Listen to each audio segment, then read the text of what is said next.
हमने आज टॉपिक लिया है matter around us, class 9 CBSE का टॉपिक है ये। तो इसमें हम अराउंड 25 कंसेप्ट कवर करने की कोशिश करेंगे। तो प्योर सब्सटेंसेस क्या होते हैं? प्योर सब्सटेंसेस वो सब्सटेंसेस होते हैं कि जिसमें आपको एक ही वन काइंड ऑफ ही आपको एंटिटी मिलेगा। जैसे फॉर एग्जांपल अगर आप गोल्ड लेते प्योर गोल्ड, तो प्योर गोल्ड में क्या होगा, आपको सिर्फ क्या मिलेगा उसमें, तो आपको सिर्फ गोल्ड के ही एटम्स मिलेंगे।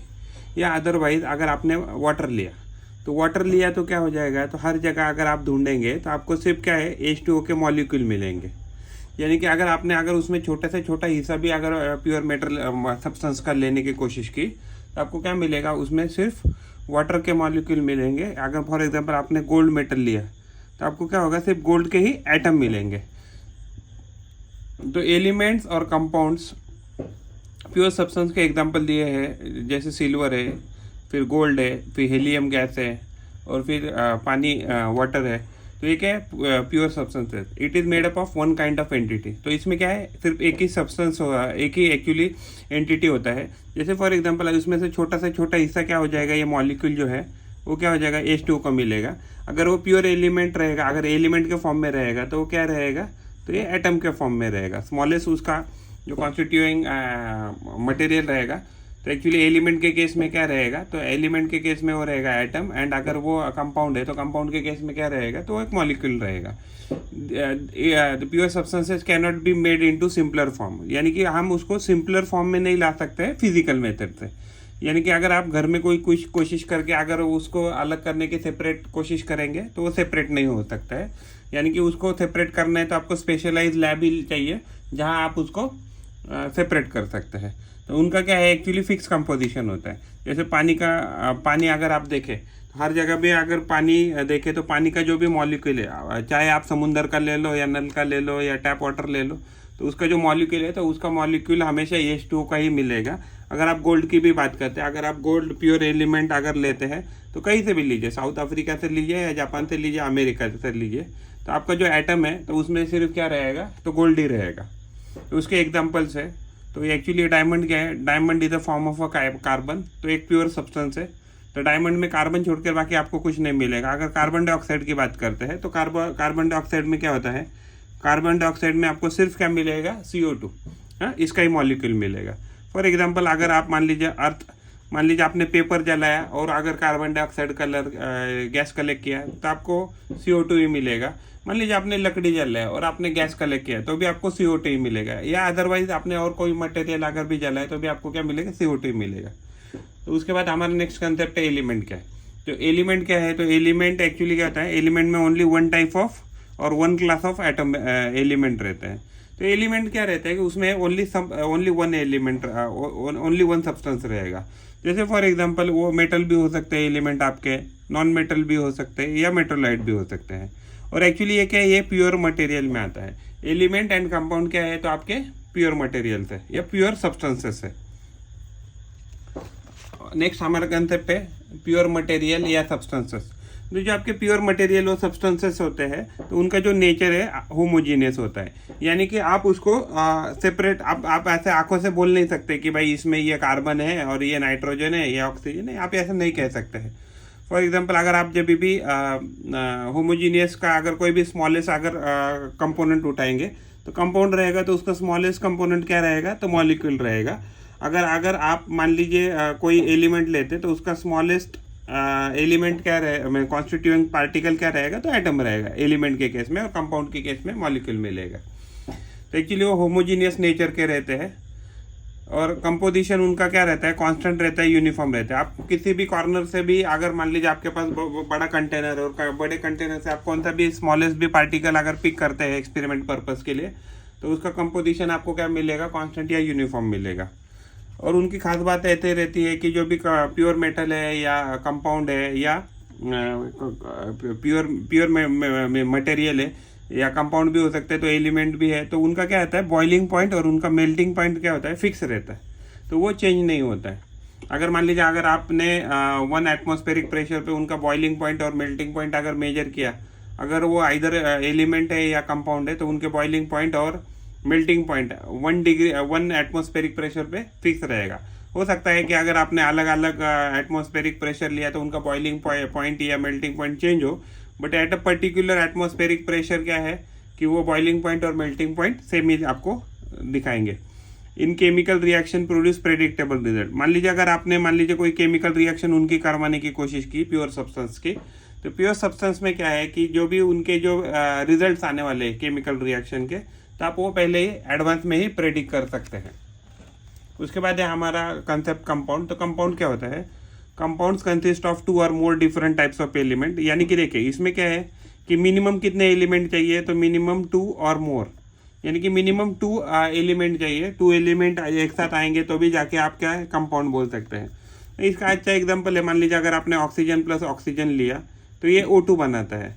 तो O2 अगर दो it is a molecule, but it is not considered as a compound, it is considered as a element only. तो ऑक्सीजन प्लस ऑक्सीजन जब O2 का मॉलिक्यूल बनाएगा, या मान लीजिए हाइड्रोजन प्लस हाइड्रोजन आपका H2 का मॉलिक्यूल बनाता है, तो ये क्या है, ये आपके प्योर सब्सटेंसेस या एलिमेंट ही कहते हैं। इसको आप कंपाउंड नहीं कह सकते, क्योंकि कंपाउंड का ही डेफिनेशन है कि आपको उसमें कितने चाहिए, मिनिमम 2 एलिमेंट चाहिए। और एक्चुअली जो भी वो मिक्स करेंगे तो उनका क्या फिक्स रेशो होना चाहिए। यानी कि कंपाउंड में जो भी एलिमेंट है उनका हमेशा क्या होता है, फिक्स रेशो होता है। फॉर एग्जांपल अगर हम इसकी बात करें पानी की, तो H2O, तो H2O में क्या है, हमेशा 2 हाइड्रोजन और 1 ऑक्सीजन, दो एटम हाइड्रोजन के और 1 एटम ऑक्सीजन का, ये जुड़कर ही क्या मिलेगा, तो आपको एक H2O का मॉलिक्यूल फॉर्म होगा। उसके बाद क्या है, compounds form by chemical reaction of 2 और मोर एलिमेंट। ये तो हमने ऊपर ही देखा है कि अगर मिनिमम कितने चाहिए, 2 चाहिए, 2 से ज़्यादा भी हो सकते हैं, किसी में 3 हो सकते हैं, किसी में 4 भी एलिमेंट हो सकते हैं। केमिकल कंपोजिशन फिक्स, जैसे हमने यहाँ डिस्कस किया, अगर पानी के मॉलिक्यूल की एग्जाम्पल करें तो पानी का मॉलिक्यूल में क्या है, हमेशा आपको H2O ही मिलेगा, 2 हाइड्रोजन और 1 ऑक्सीजन ही मिलेगा सेपरेट करने के बाद। जैसे फॉर एग्जांपल C6H12O6। अगर हम ग्लूकोज की बात करें तो हमेशा ग्लूकोज का अगर आप मॉलिक्यूल देखेंगे तो आपको 6 कार्बन, 12 हाइड्रोजन और 6 ऑक्सीजन मिलेंगे।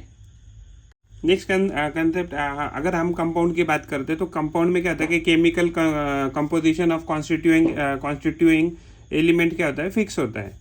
Compounds are pure substances. तो कंपाउंड को क्या है, हम प्योर सब्सटेंसेस कहते हैं। होमोजीनियस नेचर, इनका नेचर हमेशा होमोजीनियस ही मिलेगा। फॉर एग्जांपल पानी का अगर आपके पास एक कंटेनर, और कंटेनर में मान लीजिए 1 लीटर पानी है, तो पानी का मॉलिक्यूल आप यहाँ से पिक कीजिए, सपोज या यहाँ से पिक कीजिए, या यहाँ से पिक कीजिए, या यहाँ से पिक कीजिए, या यहाँ से, या यहाँ से, तो हर मॉलिक्यूल क्या देगा, तो हर मॉलिक्यूल का जो कंपोजिशन रहेगा वो H2O ही रहेगा, यानी कि 2 हाइड्रोजन प्लस 1 ऑक्सीजन। तो ये कंपाउंड का कैरेक्टरिस्टिक्स है। Compound has a different properties than its constituting element. देखिए अगर हम पानी की स्पेशल एग्जांपल अगर ले, तो पानी के केस में क्या है, हाइड्रोजन जो है वो फ्लेमेबल है, ऑक्सीजन क्या है वो बर्निंग में हेल्प करता है। तो इस प्रकार से क्या हो गया कि एक्चुअली हाइड्रोजन तो फ्लेमेबल है, ऑक्सीजन जलने में मदद करता है, लेकिन पानी बिल्कुल जलने के लिए मदद नहीं करता। पानी क्या करता है, रादर आपको आग बुझाने में मदद करता है। तो यानी कि जो भी आउटकम आया है H2O, हाइड्रोजन और ऑक्सीजन एक साथ आके, तो एक्चुअली उसका जो प्रॉपर्टीज है, उसका जो नेचर है, उसकी जो कैरेक्टरिस्टिक्स है, वो जो भी जिससे वो बना है, वो कॉन्स्टिट्यूइंग जो एलिमेंट्स है उससे क्या है, उसका प्रॉपर्टी अलग है। उसके बाद है हमारा नेक्स्ट कंसेप्ट मिक्सचर। मिक्सचर्स क्या होते हैं, the substances form by mixing और 2 और मोर सब्सटेंस। तो यानी कि देखिए मिक्सचर में भी क्या है, आपको मिनिमम कितने सब्सटेंस चाहिए, तो 2 सब्सटेंस चाहिए। तो यहाँ ज़रूरी नहीं है कि मिक्सचर में आपके पास 2 एलिमेंट होने चाहिए, तो आपके 2 सब्सटेंस चल जाएंगे। तो एक्चुअली फॉर्म बाय द 2 और मोर सब्सटेंसेस फिजिकली। तो इसमें कोई केमिकल रिएक्शन नहीं होती है, ओनली फिजिकली वो एक साथ आते हैं। दे कैटेगराइज एज इम्प्योर सब्सटेंस। तो मिक्सचर्स को हम क्या कह सकते हैं, हमने कैटेगरी में उसको डिवाइड किया है, तो उसका डिवीजन है इम्प्योर सब्सटेंस में। Mixture has variable composition of the substances forming it.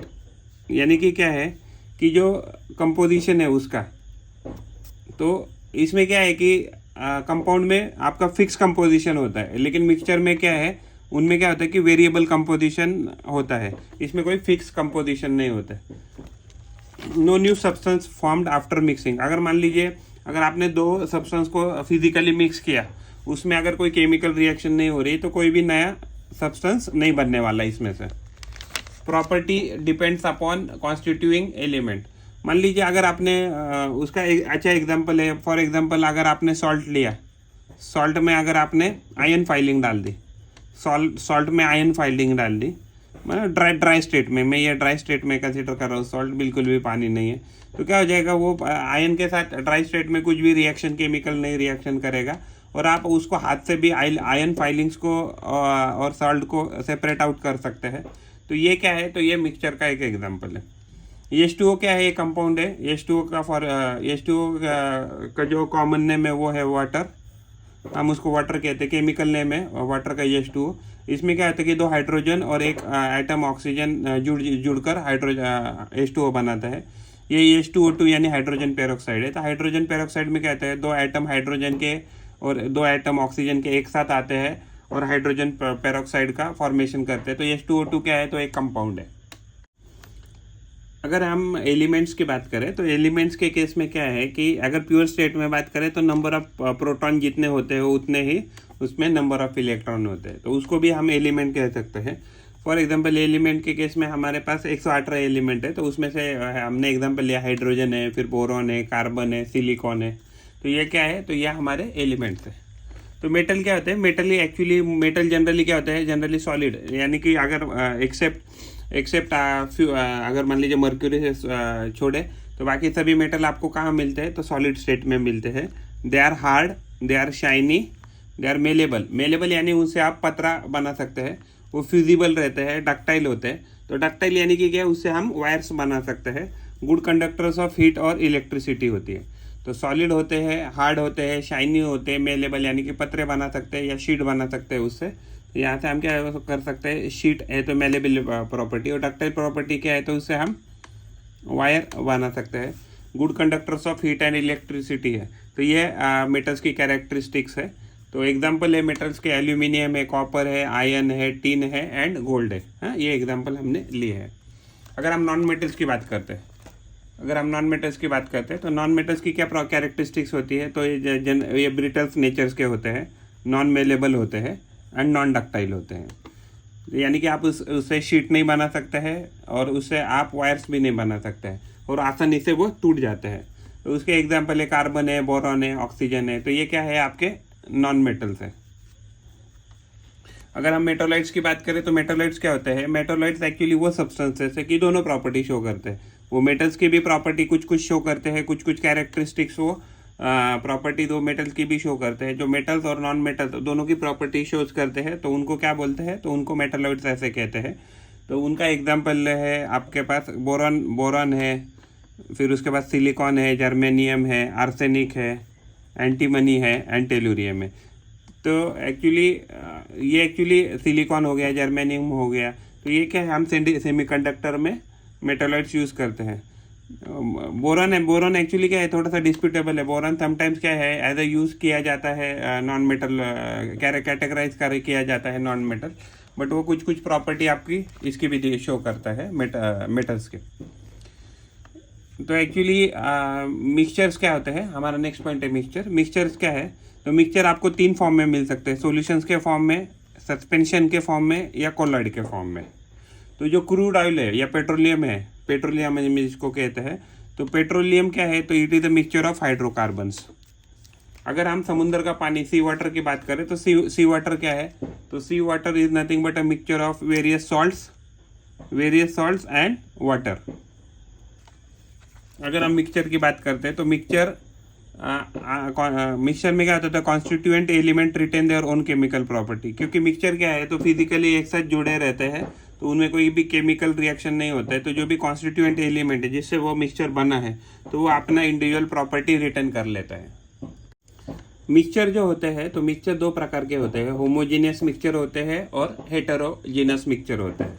तो होमोजीनियस मिक्सचर्स क्या है, होमोजीनियस मिक्सचर तो क्या है कि फॉर एग्जांपल आपने अभी घर में कभी नमक डाला रहेगा पानी में या शुगर डाला रहेगा, तो आप क्या है कि उसमें मान लीजिए देख नहीं पाते हैं नमक या पानी, उसमें क्या हो जाता है, कम्प्लीटली वो डिजॉल्व हो जाता है। तो एक्चुअली उसको क्या बोलते हैं, ट्रू सॉल्यूशन कहते हैं, या ट्रू सॉल्यूशन को ही हम होमोजीनियस मिक्सचर ऐसे भी कह सकते हैं। तो एक्चुअली जो उसमें क्या होता है होमोजेनियस मिक्सचर में they are consistent throughout and उनका क्या है यूनिफॉर्म कंपोजिशन होता है। तो फॉर एग्जांपल अगर आपने किसी भी अगर मान लिया आपके पास 1 लीटर बनाया आपने सॉल्यूशन, या 2 लीटर बनाया, 3 लीटर बनाया, तो हर एक जो भी ड्रॉप है उसका टेस्ट कैसे रहेगा, एक जैसे रहेगा। तो उसका जो भी स्ट्रक्चर है तो क्या है वो कंसिस्टेंट रहेगा और उसका यूनिफॉर्म कंपोजिशन ही आपको मिलेगा। तो सॉल्यूशन क्या है, तो सॉल्यूशन आपके होमोजेनियस मिक्सचर होते हैं। तो सॉल्यूशन जो होते हैं आपके, तो सॉलिड सॉलिड के भी हो सकते हैं, लिक्विड लिक्विड के भी हो सकते हैं और गैस के भी हो सकते हैं। गैस का एग्जांपल है एयर और सॉलिड का एग्जांपल है मिक्सचर का एलॉयज। ओके, तो लिक्विड में आपको पेंट बोल सकते हैं इन सम केसेस। तो for example sugar in water and salt in water, तो ये क्या है आपके होमोजेनियस मिक्सचर है। अगर हम हेटेरोजीनियस मिक्सचर की बात करते हैं तो हेटेरोजीनियस मिक्सचर क्या है, इसमें क्या है कि जो भी it contains physical distinct part, यानी कि आप आंखों से देखकर बोल सकते हैं कि भाई ये मिक्स नहीं हुआ है या ये पार्ट अलग दिख रहा है, ये पार्ट अलग दिख रहा है। तो एक्चुअली अगर ये जब भी एक केस है तो ये क्या है हेटेरोजीनियस मिक्सचर का एग्जाम्पल है। तो उनका जो कंपोजिशन होता है वो नॉन यूनिफॉर्म रहता है, यानी कि कभी ज़्यादा कभी कम। कोई सपोज ए और बी से कोई मान लीजिए मिक्सचर बना रहा है, कभी ए का कंपोजिशन ज़्यादा हो सकता है, कभी बी का, और कभी मान लीजिए कभी आपने ए बी सी का बनना है तो कभी ए का ज़्यादा, कभी बी का ज़्यादा, कभी सी का ज़्यादा, कभी बी सी का ज़्यादा। तो डिपेंड, तो ये क्या होता है कि उसका वेरिएबल कंपोजिशन होता है। एग्जाम्पल मिक्सचर जो हेटेरोजीनियस मिक्सचर है उनका एग्जाम्पल है mixture of salt and ion filing. अगर आपने सॉल्ट और आयन फाइलिंग को अगर देखा तो कौन सा मिक्सचर हो जाएगा, तो वो हेटेरोजीनियस मिक्सचर हो जाएगा। या अगर आपने सैंड और शुगर मिक्स की तो क्या है वो भी एक हेटेरोजीनियस मिक्सचर हो जाएगा। उसके बाद है हमारा concept physical change. Physical change क्या है, ओनली फिजिकल प्रॉपर्टीज ही में ही चेंज आता है। उसके फिजिकल प्रॉपर्टीज क्या क्या हो सकती है, शेप हो गया, साइज हो गया, कलर हो गया, स्टेट ऑफ सब्सटेंस हो गया, इसमें ही आपको चेंजेस दिखेंगे। इस फिजिकल चेंज में क्या होता है कि कोई भी नया substance, no new substance is formed, तो इसमें कोई भी नया सब्सटेंस नहीं बनता है। फिजिकल चेंज का एग्जांपल है melting of ice, boiling of water. Melting of ice में क्या होता है कि सॉलिड टू लिक्विड पानी चेंज होता है। बॉइलिंग ऑफ वाटर में क्या होता है, लिक्विड से गैसेस फेज में वाटर चेंज होता रहता है। उसके बाद नेक्स्ट कंसेप्ट है केमिकल चेंज। तो केमिकल चेंज क्या है, इसमें नया सब्सटेंस बन जाता है, new substance gets formed in this case. जो भी नया सब्सटेंस बनेगा तो वो नया सब्सटेंस के पास, जो भी नया सब्सटेंस है उसके पास अलग से फिजिकल प्रॉपर्टीज रहेगी और अलग से केमिकल प्रॉपर्टीज रहेगी। फॉर एग्जांपल अगर आप कोई लकड़ी जलाते हैं या पेपर जलाते हैं, या अगर आपका जो दूध है वो अगर ख़राब हो गया, यानी कि आप उसको सड़ना अगर हो गया, तो क्या है सोरिंग ऑफ मिल्क, ये क्या है आपके एग्जांपल केमिकल चेंज के एग्जांपल से। अगर हम सॉल्यूशंस की बात करें तो सॉल्यूशन क्या है, तो सॉल्यूशन ये आपके होमोजीनियस मिक्सचर्स है। सॉल्यूशन हमेशा आपके कैसे रहेंगे, होमोजीनियस मिक्सचर है। तो क्या है, अगर सॉल्यूशन में दो पार्ट होते हैं, एक होता है सोल्यूट और एक होता है सॉल्वेंट। जो डिजॉल्व होता है वो है सॉल्यूट, जिसमें डिजॉल्व होता है वो है सॉल्वेंट, और सॉल्यूट और सॉल्वेंट मिलकर क्या बनाते हैं, सॉल्यूशन बनाते हैं। इन fluid solution solvent outweighs the amount of solute. Generally क्या होता है, जनरली जो भी आप फ्लूइड सॉल्यूशन लेते हैं, यानी कि आपका सॉल्यूशन गैसेस भी हो सकता है या लिक्विड फेज में भी हो सकता है। तो इस केस में क्या है, जो भी आपका सॉल्यूट रहेगा वो उसका क्वांटिटी कम रहेगा कंपेयर टू सॉल्वेंट। सॉल्यूशंस के एग्जांपल है सॉल्ट प्लस वाटर, तो सॉल्ट सॉल्यूशन बनेगा। इस केस में क्या है, सॉल्ट सॉल्यूट है एंड वाटर क्या है, सॉल्वेंट है। दूसरा एग्जांपल है हमारा शुगर प्लस वाटर। तो शुगर प्लस वाटर, इस केस में क्या है, ये शुगर सॉल्यूशन बना देगा। तो शुगर क्या है, सॉल्यूट है, एंड वाटर क्या है, सॉल्वेंट है। तो एक्चुअली जो सॉल्यूशन ये जो वर्ड है, तो वो वर्ड डिराइव हुआ है लैटिन से। सॉल्व का मीनिंग है टू गेट लूजन और टू गेट अनटाई, तो ये उसका मीनिंग है। सॉल्वेंट की अगर बात करें तो अलग अलग हमें सॉल्वेंट केमिस्ट्री में मिलते हैं, जैसे वाटर है, इथेनॉल है, मिथेनॉल है, एसीटोन है, टेट्राक्लोरोइथाइलिन है। तो ऐसे बहुत सारे हमें केमिस्ट्री में सॉल्वेंट मिलेंगे। सॉल्यूशन की हमने प्रॉपर्टी यहाँ डिस्कस की है। तो सॉल्यूशन के जो पार्टिकल का साइज होता है उसका डायमीटर क्या होता है, लेस देन 1 नैनोमीटर होता है। तो अगर पार्टिकल्स का साइज अगर 1 नैनोमीटर से कम है तभी जाके हम उसको सॉल्यूशन की कैटेगरी में रखेंगे। पार्टिकल आप आपके नेकेड आई से देख नहीं सकते हैं, यानी कि to see the particle of the solution you need a microscope. Particles do not scatter beam of light. देखिए क्या होता है ना कि जहाँ जब भी पार्टिकल साइज अगर आपका ज़्यादा बड़ा रहेगा तो उससे क्या होता है कि आपका बीम ऑफ लाइट क्या करता है, अगर आप उससे बीम ऑफ लाइट पास करते हैं तो क्या करता है, उसको स्कैटर कर देता है। तो इसके वजह से जो सॉल्यूशन होते हैं तो सॉल्यूशन क्या करते हैं, they don't show the Tyndall effect. तो टिंडल इफेक्ट क्या है कि जब भी हम किसी भी सॉल्यूशन से मान लीजिए अगर हम लाइट पास करते हैं तो अगर लाइट स्कैटर हो गई तो उसको कहते हैं Tyndall effect. The scattering of a light through a solution it is called a Tyndall effect. अगर हमने उसको कितना भी अनसेटल करने की या अनडिस्टर्ब करने की कोशिश की पार्टिकल्स के सॉल्यूशन को, तो उनके जो भी पार्टिकल है तो वो they never get settle down, यानी कि वो नीचे बैठ नहीं सकते प्रेसिपिटेशन के फॉर्म में। Components can not be separated. जो भी सॉल्यूशन है उसके component can not be separated using filtration. तो फिल्ट्रेशन मेथड से जो सॉल्यूशन है तो सॉल्यूशन के जो पार्टिकल्स है तो सॉल्यूशन के पार्टिकल आप कभी भी सेपरेट नहीं कर सकते हैं। उसके बाद नेक्स्ट कंसेप्ट है हमारा एलॉय। तो एलॉयज क्या है, alloy it is the homogeneous mixture of metals. तो मेटल्स दो मेटल्स का भी हो सकता है, मेटल प्लस मेटल हो सकता है, या otherwise one metal one non metal भी हो सकता है, या वन मेटल या मेटलॉइड ऐसा भी हो सकता है। तो मिनिमम एक्चुअली आपको दो सब्सटेंसेस चाहिए या दो एलिमेंट चाहिए तभी जाके उसमें से मिनिमम वन तो क्या चाहिए, तो आपको एलॉयज बनाने के लिए वन आपको मेटल चाहिए। Alloys can not be separated by physical method. एक बार आपने एलॉयज बना दिया तो आप उसको फिजिकल मेथड से सेपरेट नहीं कर सकते हैं। हमने इधर एलॉयज के कुछ एग्जांपल लिखे हैं। स्टील जो है तो स्टील बनता है आयरन और कार्बन के एक साथ आने के बाद। ब्रॉन्ज बन जाता है कॉपर और टिन को एक साथ आने के बाद। एंड जो आपका ब्रास है तो ब्रास कॉपर और जिंक के कॉम्बिनेशन से बनता है।